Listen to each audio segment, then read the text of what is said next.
تعلیم کی فضیلت، تعلیم قرآن کی نظر میں، وَلِيَنذَرُوا قَوْمَهُمْ إِذَا رَجَعُوا إِلَيْهِمْ لَعَلَّهُمْ يَحْذَرُونَ، پارہ نمبر 11 رکوع نمبر 4 آیت نمبر 132، اور تاکہ یہ لوگ اپنی قوم کو جب کہ وہ ان کے پاس واپس آئیں ڈرائیں، تاکہ وہ ان سے دین کی باتیں سن کر برے کاموں سے احتیاط کریں۔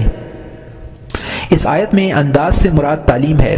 وَإِذَا أَخَذَ اللَّهُ مِيثَاقَ الَّذِينَ أُوتُوا الْكِتَابَ لِتُبَيِّنَنَّهُ النَّاسَ وَلَا تَكْتُمُونَهُ، پارہ نمبر 4 رکوع نمبر 10 آیت نمبر 187، اور جبکہ اللہ تعالیٰ نے اہل علم سے یہ عہد لیا کہ اس کتاب کو عام لوگوں کے روبرو ظاہر کر دینا اور اس کو پوشیدہ مت کرنا۔ اس آیت سے تعلیم کا وجوب ثابت ہو رہا ہے۔ وَإِنَّ فَرِيقًا مِّنْهُمْ لِيَكْتُمُونَ الْحَقَّ وَهُمْ يَعْلَمُونَ، پارہ نمبر 2 رکوع نمبر 1 آیت نمبر 146، اور بعض ان میں سے امر واقعی کے باوجود یہ کہ خوب جانتے ہیں مگر اخفا کرتے ہیں۔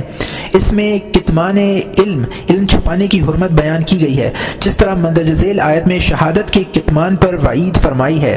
وَمَن يَكْتُمْهَا فَإِنَّهُ آثِمٌ قَلْبُهُ، پارہ نمبر 3 رکوع نمبر 7 آیت نمبر 283، اور جو شخص اس کا اخفا کرے گا اس کا دل گناہگار ہوگا۔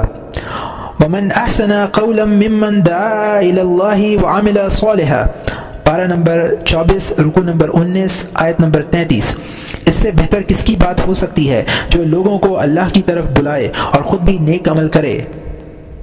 ادعو الى سبیل ربک بالحکمہ والموعظۃ الحسنہ، پارہ نمبر 14 رکوع نمبر 22 آیت نمبر 125، آپ اپنے رب کی طرف علم کی باتوں اور اچھی نصیحتوں کے ذریعے بلائیے۔